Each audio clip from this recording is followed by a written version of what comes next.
Hi everybody, Professor Gustin here, and we are on week 12, Biology of Infectious Disease in Human Biology.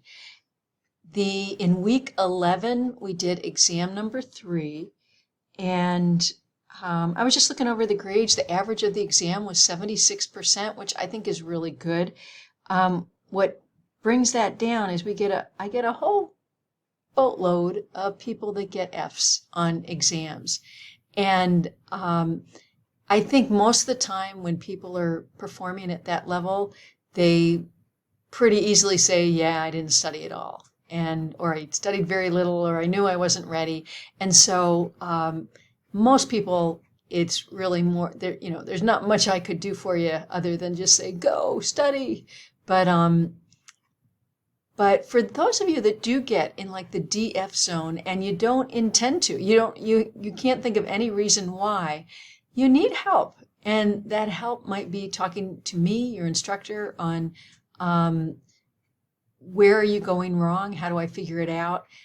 We also have tutoring. SUNY has like virtual tutoring, and there is tutoring in our learning center on campus. So there are tutoring opportunities available. I think some of that's on your syllabus, but definitely the Learning Center on campus is in the library area, so that's pretty easy to find. But if you're getting grades that low and you're working on it, there's something big that has to change. So you need to help, kind of make a diagnosis and then set up a plan. And if you need any help figuring that out, let me know.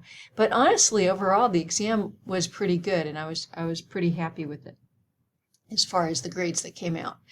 This week in week 12, Biology of Infectious Disease, I'd like to add a little bit of microbiology, a little bit about viruses and bacteria to human biology because, number one, they're really important in human biology. And I think just to have a little more appreciation for what are bacteria and what are viruses and what is infectious disease. Give you a little bit of background for those of you that this is the last biology class you're ever going to take. But for those of you that are taking this as a prerequisite for nursing requirements, you are going to build on it because you need to take microbiology. So this is a really good foundation. Every single thing I tell you in this course, you'll hear in microbiology and more in a lot more detail. So it's a good foundation to get you started. So I think it's a pretty straightforward week. There's not a lot of content.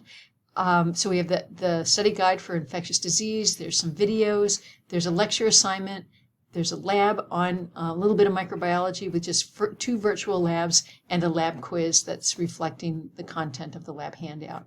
So I think you know what you're doing, and if there's anything you need help from me, I'm glad to help. Reach out. You guys take care. Happy week 12.